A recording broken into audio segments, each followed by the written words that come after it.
కొన్ని సంవత్సరాల క్రితం ఒక యవనస్తురాలు కంచర్ల ప్రాంతంలో పరిచర్య జరుగుతున్నప్పుడు ఆ బిడ్డ నా దగ్గరకు వచ్చి ఏడ్చిందనమాట. అన్నా, నాకు యేసుప్రభు కావాలన్నా, యేసుప్రభు కావాలి, నేను బాప్తీసం. వాళ్ళ ఇంట్లో వాళ్ళు అన్యులు అడ్డగించారు, కానీ లేదు, నేను బాప్తీసం తీసుకొని ఆయన బిడ్డగా జీవిస్తానన్నా నేను అని వినుకొండ వచ్చి బాప్తీసం తీసుకుంది. వినుకొండ వచ్చి ఏడ్చి మరి బాప్తీసం తీసుకుంది. చాలా సంతోషించాను. ఆ తర్వాత కాలంలో కొన్ని రకాల ఇబ్బందికరమైనటువంటి పరిస్థితులు ఆ బిడ్డ జీవితంలో ఎదురైనాయి. భర్త త్రాగుడికి అలవాటు పడి ఉద్యోగాన్ని పోగొట్టుకొని ఈ బిడ్డని చాలా ఇబ్బందికరమైన పరిస్థితుల్లో ఉంచుతూ ఉన్నాడు. మళ్ళీ ఈరోజు ఆ బిడ్డ దగ్గర నుంచి నాకు ఫోన్ వచ్చింది కొన్ని సంవత్సరాల తర్వాత. అమ్మ, చర్చికి వెళ్తున్నావా, మందిరానికి వెళ్తున్నావా అంటే వెళ్ళట్లేదు అన్నయ్య.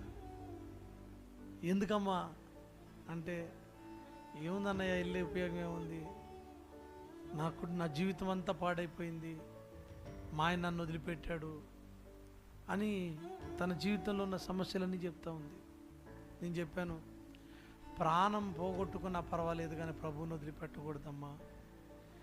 నీ భౌతిక సంబంధమైన జీవితాల్లో వచ్చే కష్టాలు నష్టాలను బట్టి దేవుణ్ణి పక్కన పెట్టకూడదు, దేవునికి దూరం కాకూడదు. ఈ కష్టాలు నష్టాలు అని అంటావా, కొంతవరకే. వాటిని బట్టి దేవునికి దూరం అయిపోతే ఇంకా చాలా భయంకరమైనటువంటి పరిస్థితి ఎదుర్కోవాల్సి వచ్చింది. దేవుని పాదాలని పట్టుకు అంతం వరకు ఆయన మీద ఆధారపడు. ఎంతోమంది జీవితాల్లో కార్యాలు జరిగించినటువంటి దేవుడు, ఎంతోమంది భర్తలను రూపాంతరపరిచినటువంటి దేవుడు. ఖచ్చితంగా నీ భర్తను దేవుడు దర్శిస్తాడమ్మా, నీ భర్తతో మాట్లాడతాడు. దేవుని పాదాలు వదిలిపెట్టొద్దమ్మా అని ప్రాధేయపడ్డా, బతిమలాడా, దేవుని సన్నిధికి వెళ్ళమ్మా అని ఆ బిడ్డతో చెప్పా. చూడండి, ఒకప్పుడు ఎంతో ఆత్మీయంగా బలపడి దేవుడే నాకు కావాలి, ఆయన రక్షణ నాకు కావాలని పరిగెత్తుకుంటూ వచ్చింది. కాలక్రమేణా తన జీవితంలో ఏర్పడిన సమస్యలు, బాధలు, ఇబ్బందులను బట్టి దేవుణ్ణి పక్కన పెట్టింది. బైబిల్లో భక్తులు అన్నారు, మా జీవితంలో మాకు ఎదురైనటువంటి ఈ శ్రమలు చాలా చులకనైనవి అని అన్నారు, చాలా తేలికైనవి.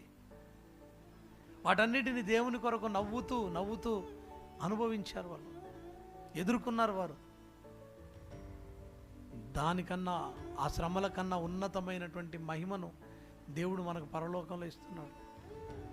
వాటిని బట్టి ఎప్పుడు కూడా దేవుణ్ణి పక్కన పెట్టకూడదు. వాటిని బట్టి ఎప్పుడు కూడా దేవుని సహవాసాన్ని విడిచిపెట్టకూడదు, దేవుని సన్నిధిని వదిలిపెట్టకూడదు. ఈరోజు చిన్న శ్రమలు, చిన్న బాధలు, చిన్న ఇబ్బందులను బట్టి దేవునికి దూరం అయిపోతున్నటువంటి పరిస్థితులు, దేవుని సన్నిధికి దూరం అయిపోతున్న పరిస్థితులు, అవి మనకు దూరం అవునుగాక. ఆమేన్. దేవుని సామీప్యత, దేవుని సన్నిధి మనకు సమీపం అవునుగాక. ఎన్ని కష్టాలు వచ్చినా, ఎన్ని బాధలు వచ్చినా, ఎన్ని ఇబ్బందులు వచ్చినా, భక్తులు ఎలాగైతే ప్రభువుని హత్తుకొని వారి భయభక్తులు కలిగి జీవించారో అలా మనం ఉండాలా. అలా ఉన్నప్పుడే మనము ఆయన ఎంత ప్రేమిస్తున్నామో ఆయన తెలుసుకుంటాడు.